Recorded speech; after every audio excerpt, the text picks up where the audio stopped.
London. I'm Matt Brown, and you're listening to the Matt Brown Podcast. It's an interesting episode today. London City Council is in the final stage of giving itself a hefty raise. Ward 7 Councillor Corrine Rahman, who voted against the raise, is joining us to help us understand where this is coming from and what might happen next. I'll tell you more about it right after this. Fall is here. It's time to discover Bicycle Cafe. Cozy up with our daily soup and sandwich, or unwind with an evening latte and some Dutch comfort food.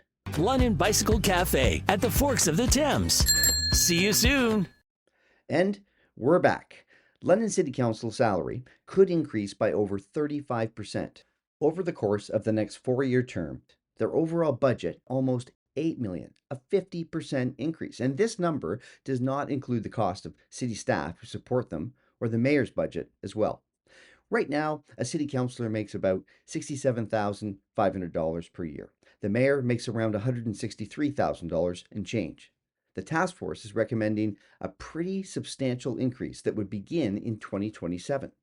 Depending on the role, a councillor would make between $94,000 to just over $100,000 at the beginning of next term, and in 2030 would top out between $104,000 and $113,000. The mayor would be making $181,000 at that point too. It's an age-old story. City councils in Ontario have to decide their own wages, and London is no exception. Back in 2010, when I was first elected, we used to have a debate each March about whether we should give ourselves a raise. It was a circus. The past few councils have struck task forces of community members who review the job, review what other communities pay their council members, and then make recommendations to council about remuneration adjustments for the next term. Even with this once removed process, the final decision remains with councils, and the debate is just as awkward as it was 15 years ago. So to say this is an uncomfortable position to be in as a member of council, it's an understatement. It's the third rail of municipal politics. It's like being between a rock and a hard place while living in a fishbowl. Ironically, every member of council takes an oath of office at the beginning of their term. They promise to declare any fiduciary conflict of interest, and they abstain from any vote that could benefit them monetarily, except for deciding their own pay. And that's what's happening now. A task force has studied London Council's workload, has come back with a series of recommendations. These include significant increases for council, beginning right after the next election, a severance package that would be available to them if they lost their seat in a future election, as well as a potential increased budget to contract staff to do constituent work. That one has been referred to a committee for review.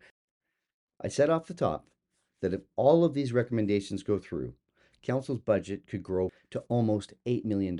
That's a 50% increase in spending. I am the first to admit that this doesn't include everything. It was difficult to pull these numbers together. I couldn't find information that was readily available about the cost of benefits packages or the mayor's expenses, nor could I easily find information about the cost of staffing support provided to council by civic administration. So I didn't add in the costs associated with adding another assistant in the council office, which was a recommendation from the task force. Nevertheless, I'm confident the numbers I'm sharing with you are accurate and paint an apples to apples picture of the situation. So that's the background. Let's get on with the show. Corrine Rahman is currently serving as the Ward 7 City Councillor. She's a professor at Fanshawe College and a past trustee for the Thames Valley District School Board. She, like many of her colleagues, is very busy. Currently, Corrine serves as the Vice Chair of the Strategic Priorities and Policy Committee, as the Co-Chair of the London Economic Response Team, the Vice Chair of the London Transit Commission, and serves as a board member for London Hydro and the Hyde Park Business Association. As I said off the top, Councillor Rahman voted against the task force recommendations, and she's joining us on this episode to tell us all about it. So let's go. Councillor Corrine Rahman, welcome to the show. Thanks for having me. So first off, tell us a bit about this task force and what they brought forward at the high level for council's consideration this past week. Yeah, sure. So I want to start with council asked a community task force made up of selected members from the community to come back with their recommendations on a number of items, council's remuneration, but also looking at things like, should the role be a full-time role? Should councillors receive severance?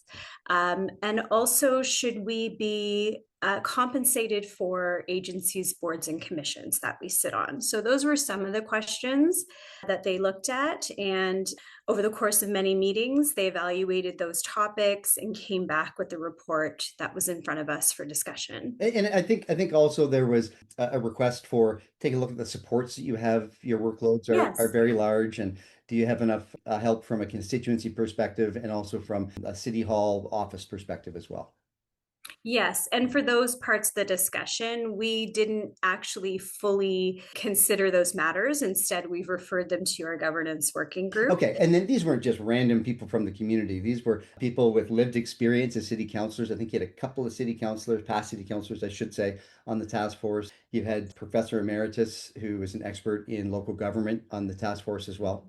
Yeah. And, I'm so grateful for the work they did, because it's always good to have their perspective and to have a starting point for these discussions. So I am very thankful for that work that they did. Okay, okay. And so you mentioned a number of recommendations that were considered, and the report's quite long. Obviously, people are going to focus in on the wage, but there's some other bits of information there as well. And I think they also conducted a survey of counselors and how they spent their time. And the average, I believe, was 51 hours per week of work. And I am sure that almost every counselor works that 51-hour week, and in many cases, more than 51 hours many weeks as well. Can you give us an idea of what a typical day might be like for you, or a typical week?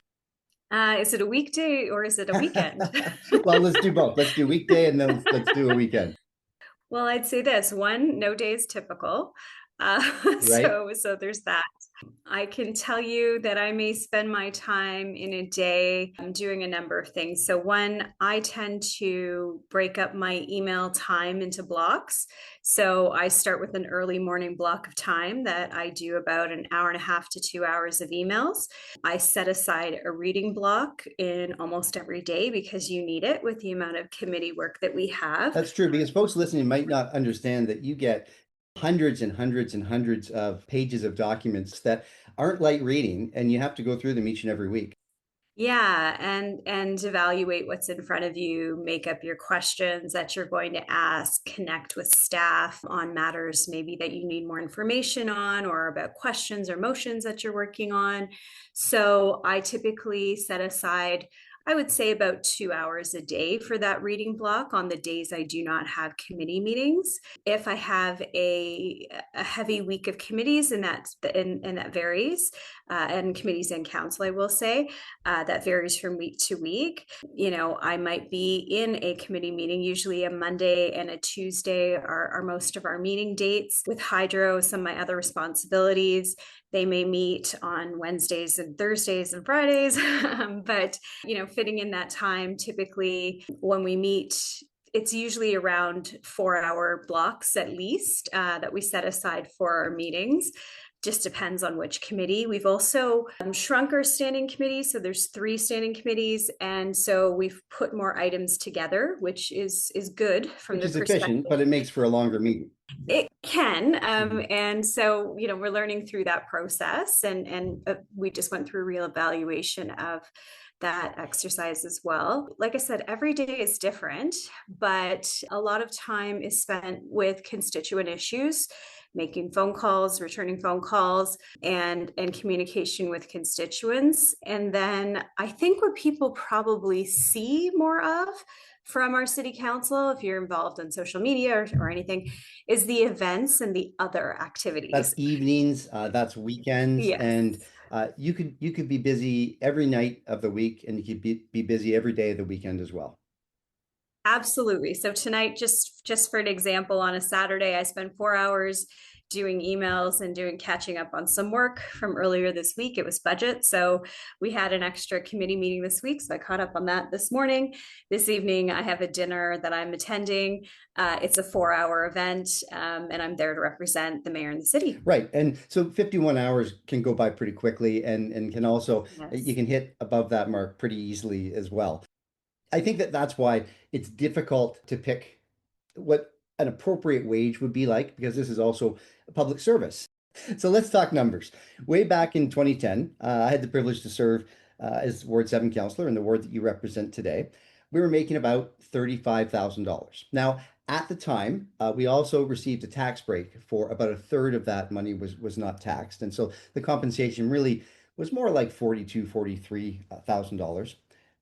These days, a city councillor makes about $67,500 per year. The mayor makes $163,000 in change. And the task force is recommending I'm not going to pass judgment, but I am going to observe that it's a pretty substantial increase that would begin in 2027. So not this term of council, but next term of council. So depending on their role, you know this, but our listeners don't, a councillor will begin making $94,000 in 2027, and that will increase to just over $100,000 at the end of next term. It could top out at $113,000, depending on what responsibilities councillors taken on, whether they're chairing a committee, been named the deputy mayor, or the budget chair. And the mayor, at the end of next term of council, will be making $181,000 at that point too.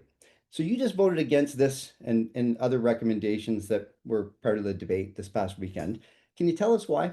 Yes, absolutely. So I will say, as I mentioned, I'm very grateful for the work of the task force, but I did not support the indexing of compensation for councillors to the 70th percentile of the 2020 median full-time income. And you know what? Can we just pause right there? I'm sorry to interrupt, but Yeah. that's a really important point because the mechanism that caused the increase to go at a faster rate than it would have given the old model is that it's gone from the 50th percentile to the 70th percentile. Could you just outline what that means for folks listening? Well, it was what the task force came back with as their recommendation for indexing for compensation. So this is a standard that they use to evaluate where to set our wage or salary, sorry. And it's something that is used in employee groups across the city, within City Hall. And so the terminology is very important, which is why I used it. Right, right. And I think also when they did their environmental scan, the task force saw that, when you look at the size of the City of London and you look at the salary that a city councillor and the mayor is making, it comes in below average compared to other similar sized municipalities here in Ontario. That's a tricky point, though. So similar sized municipalities in terms of population, but not similar sized in terms of councils. Yeah, and I want to go there next, actually. So thanks for bringing that up. What I also wanted to point out was the difficult with using averages is that if, let's say, City A is below average, so they raise the salaries for the council up to the average for City A, B, C, and D. Well, now the average has increased as well, and so it's really a closed system that can cycle nowhere other than up.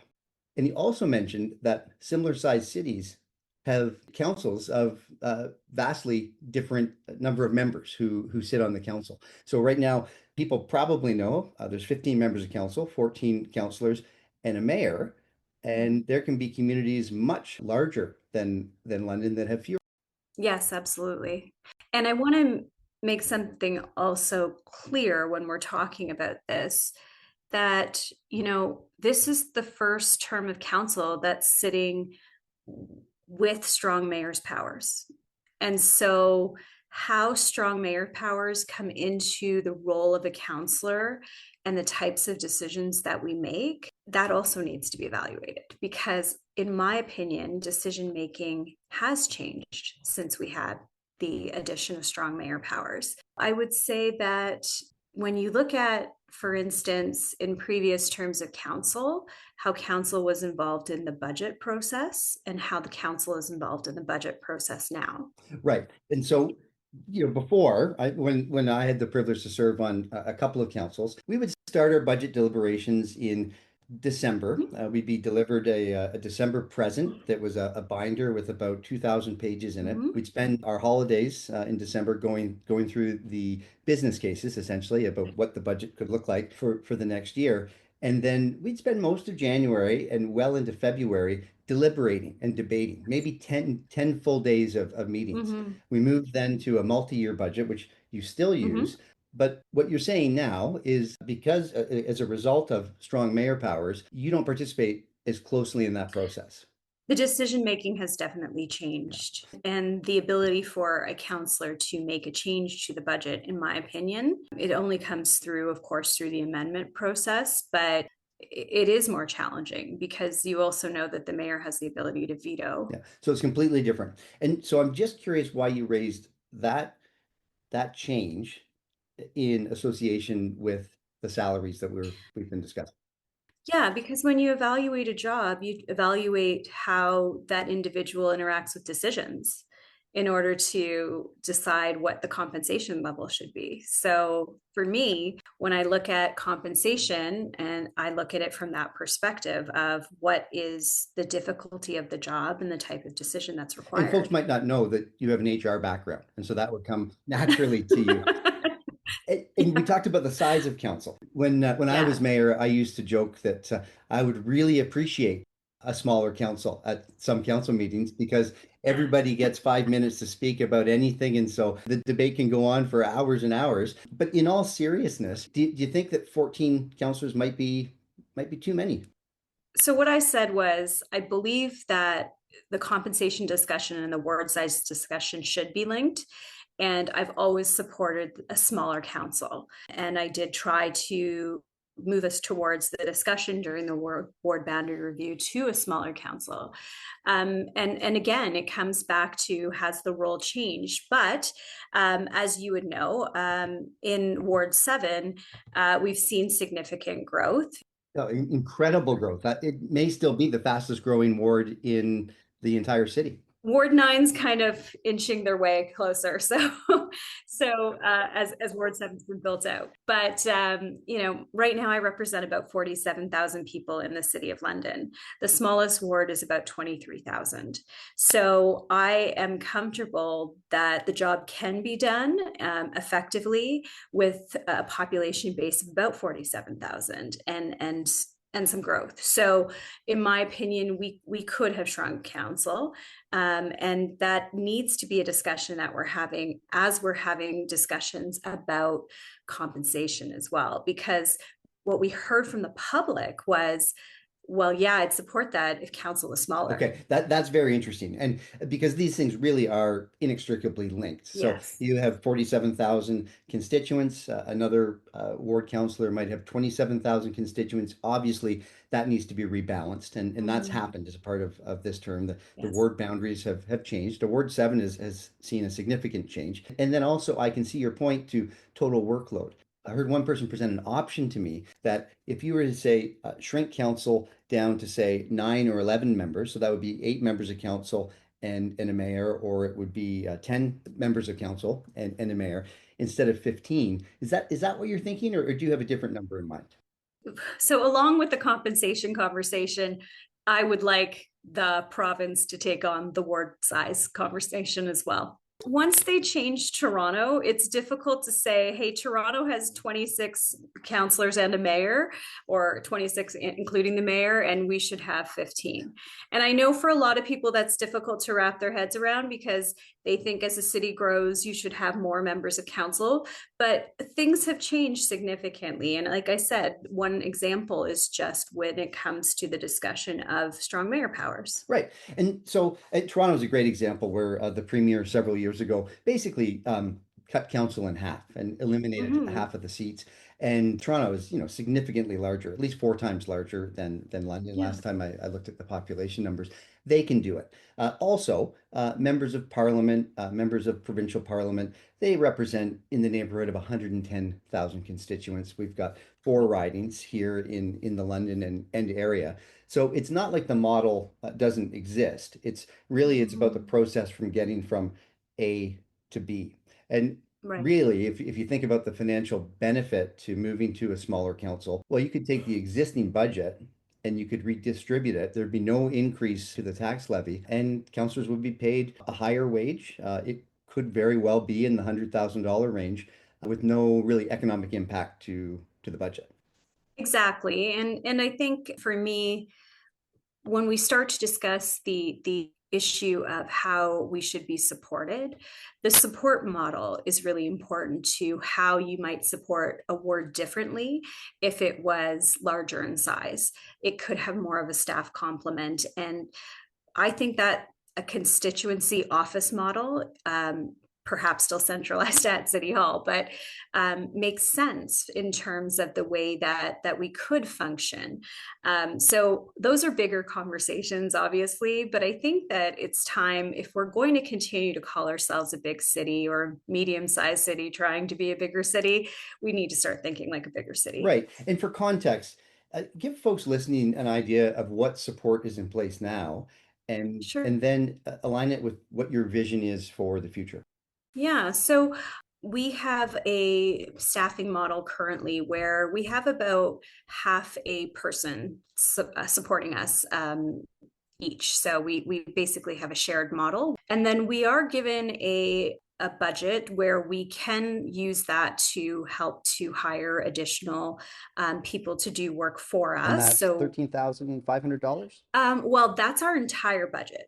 That includes other expenses for your ward. Travel, events, sponsorships. Yes, yeah, exactly. And I will say there are challenges with all of that. You're trying to basically find people to do piecework, and it's difficult to do that. They also don't have access to your city email. So there's a lot of limitations to what support they can provide. So for my case, I have some help with my newsletter, with social media. That tends to be the extent of the support that I receive. Yeah, and listening to the number of hours that you're doing email in a day. I also Mhm. looked at one of the graphs that was included in the task force Yes. report, and there has been just incredible growth in terms of the number of emails that are being received. Yes. Yeah, it definitely has changed in the way people are communicating with you. But I will say part of the challenge I have is communication comes in all forms. So my LinkedIn, my Instagram, my Facebook, and everywhere else, people want to communicate with you in the quickest, most immediate way. So email is actually only one method. But I will say all of those other devices and all of those other methods, they're only getting me because city staff can't interact with your devices, your other communication forms as well, your social media, etc. Yeah, yeah, of course. In your mind, there would be some budget set aside for an employee that would be a contract employee hired by the city councillor and that would do the constituency work. So kind of a hybrid model. There'd probably be some other staff back at City Hall, like the ones that you're describing, that you have access to that one half full-time equivalent, who are not supervised by you. They're supervised by civic administration and they're employees of the City of London.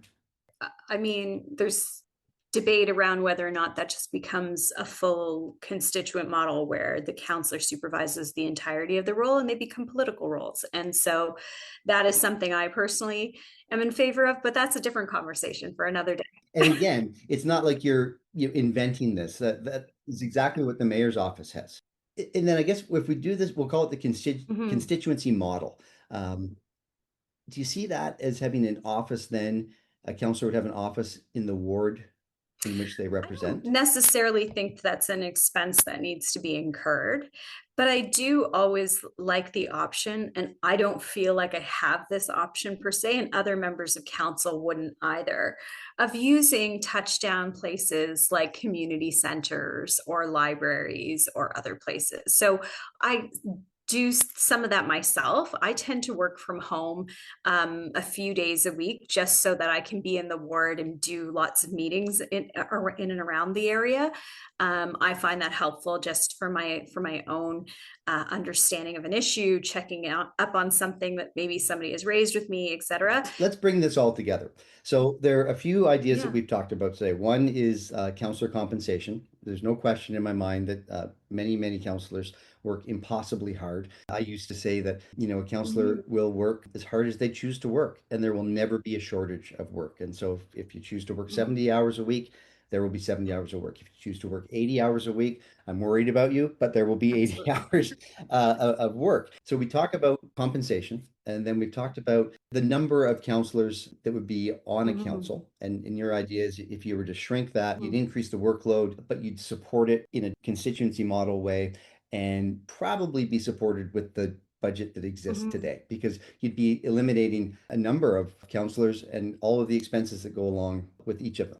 That's a hard discussion for a council to have because there's a saying that as the water in the pond lowers, the animals drinking from it look at each other a little differently. Yeah, and that's why I do think we are creatures of the province, and the province needs to make these kinds of decisions. And like I said, they started to a number of years ago, the City of Toronto. And, Premier Ford has weighed in on council compensation before in other communities. I do think there is value in having this looked at provincially and setting a range and a target and doing that by size of a formula instead of having these conversations every so often. Sure. And to extend the mathematic metaphor, you're really talking about order of operations here. And that it sounds to me like you're saying, look, this is good information. I appreciate the work from the task force, but let's hang on and let's not make a decision that is path dependent going in potentially a different direction than the province will take somewhere down the road. Well, I don't think the province has signaled where they're going with this conversation. That's part of the challenge, which is why London had to show some leadership on this in order to address it. When I was evaluating this decision, I was looking at that 70th percentile median income, and that I knew I wasn't going to be able to get behind. I did say, though, during debate, I would have supported additional stipend for sitting on agencies, boards, and commissions. I do think that there is value there. The reason I said that I would support that is it's important for us as council to consider what we benchmark against. We set the tone for other negotiations and decisions that happen in the city, not just at City Hall, but across multiple sectors. And so for me, I was looking at this from a holistic perspective, looking at the compensation for sitting on an agency board and commission was an important step that we needed to take in furthering our evaluation. The task force didn't recommend that approach. They said part of it was that they would have to evaluate the workload associated with each of those agencies, boards, and commissions and come up with kind of a stratified list of which ones were heavier workloads, more responsibility, et cetera. I think we had some of that information already. We had already started to look at what hours were required, what types of decisions were being evaluated in order for us to come up with a list like that. So I think that that could have been future work that we could have done in order to set that amount. And we also had something to use as a starting point because surrounding municipalities who have seats at the table at some of these agencies, boards, and commissions already do receive a stipend. No, no, that's true. And this is Yes. ancient history. Way back, I think in around the year 2000, counselors were compensated to sit on boards and commissions. And in many cases, they're working with people who are being compensated at, some reasonable and some fairly significant levels to sit on the board. The police service board, for example, I believe each police service board member receives about a $7,000 stipend. It could have gone up since my time on council, and the chair receives an over $10,000 stipend. And if you're an elected official from the City of London sitting on that board, then you're not compensated anything beyond the rate of pay that you receive through your work as a city councillor. And the catch, I think, also is that there are sometimes we'll have a situation where a council member doesn't sit on any committees or sits on very few committees outside of their work as a councillor. And that means that other councillors need to take on more responsibilities. And so are you thinking that that would be a way to incentivize the work that's happening on those committees? Yes. So, what we heard when the compensation task force was looking at this item, what we were hearing was, well, it will help to address unequal workload, looking at compensation. And I couldn't get behind that from the perspective that if you're looking at incentivizing work, then it made sense to use the agency's boards and commissions stipend as a way to incentivize the work.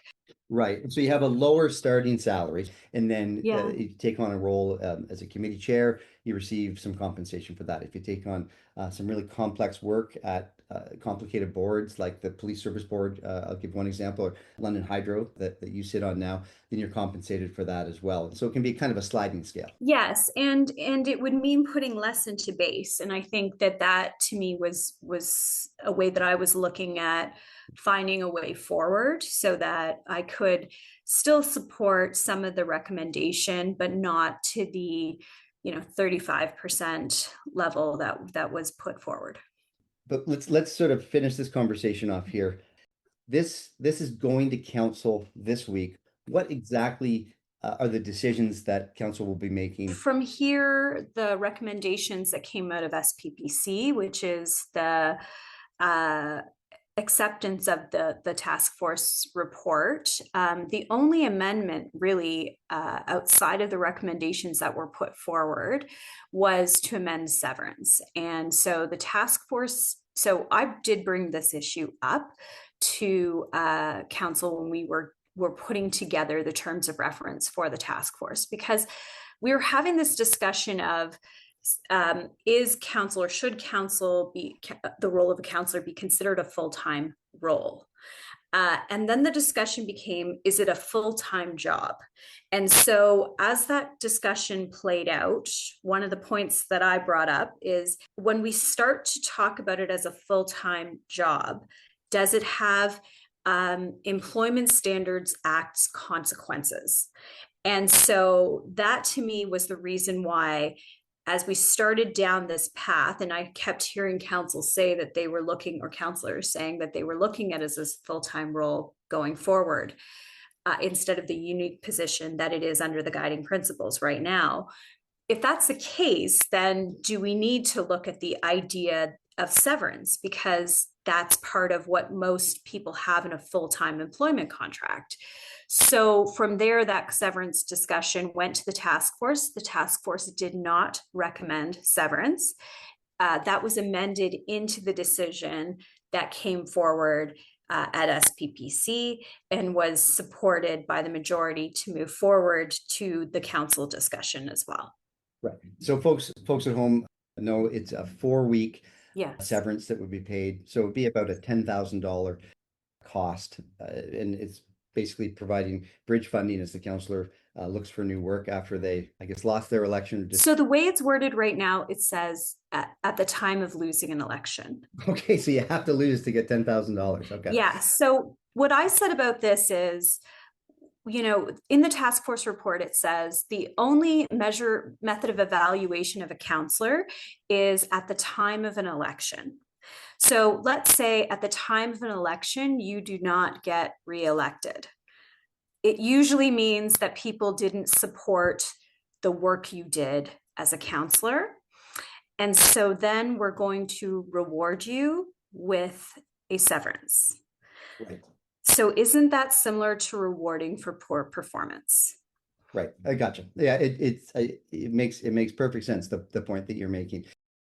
Councillor Rahman, thanks so much for your time today. We're out of it. I've saved about 60 seconds, so you can have the last word. Yes, thank you. So again, with the utmost respect for my colleagues and the task force for their work, I arrived at my decision for a number of reasons. The majority of what I was looking at was how do we create opportunities for council where we're able to look at this discussion around a salary increase in a way that's affordable for our city as well. Affordability is part of every discussion we're having as a council right now, and it has to be at a time where we're also talking about our salaries. So I hope that council will consider this as we go into our final decision at council. Okay. Yeah, thanks very much. And I mentioned off the top that if all of these decisions were made, it could go from essentially a budget that is 50% larger. I really appreciate the time that you took. I know that you don't have a lot of it. Yes, one thing I wanted to mention, I don't know if you included it in your opening or not, but I still am a professor at Fanshawe College. So I do say that. I think it's important for people to understand that, yes, I still have a full-time job. I know people are talking about on social media that, will I be able to be a professor still or not? How will that be interpreted? All that other stuff. So I'm not trying to hide that fact. I've always been very open. Yeah. Well, thanks for raising it. I'll make sure it gets included on the podcast. And let's leave it there. Thanks again for coming on the show, and good luck next week. Yes, thanks again. Take care. And we'll be back with more right after this. Fall is here. It's time to discover Bicycle Cafe. Cozy up with our daily soup and sandwich, or unwind with an evening latte and some Dutch comfort food. London Bicycle Cafe at the Forks of the Thames. See you soon. Well, that's the show. And as always, I hope you know a little bit more about council salaries than you did off the top. I said it during the interview, and I'll say it again. Most councillors work impossibly hard. Essentially, they can be as busy as they choose to be. There's always more to do. They work hard to get elected, too. It's a months long job interview full of intensity, and there's an equally long performance appraisal every 4 years called an election. I'm not here to say whether the numbers we were discussing are too high or too low. I will say it's a big change and it's worth talking about. The decision, though, is this current city council's call. They took on this responsibility when we elected them, and ultimately the voters will decide if it was the right call in the coming election scheduled for October 2026. Many thanks to Councillor Rahman for joining us, and as always, thank you for listening. If you like what you're hearing, please tell your friends and family. You can also subscribe wherever you get your podcast. If you haven't visited the show website, I invite you to do so. The address is themattbrownpodcast.com. And if you have any questions about this episode or a comment about a previous episode, please visit the website and send it in. The messages come directly to me. I'll read every one of them, and I'll respond when I can too. And that's the show. I'm Matt Brown, and this is the Matt Brown Podcast. Thanks for listening. Bye for now. Talk to you again soon. London.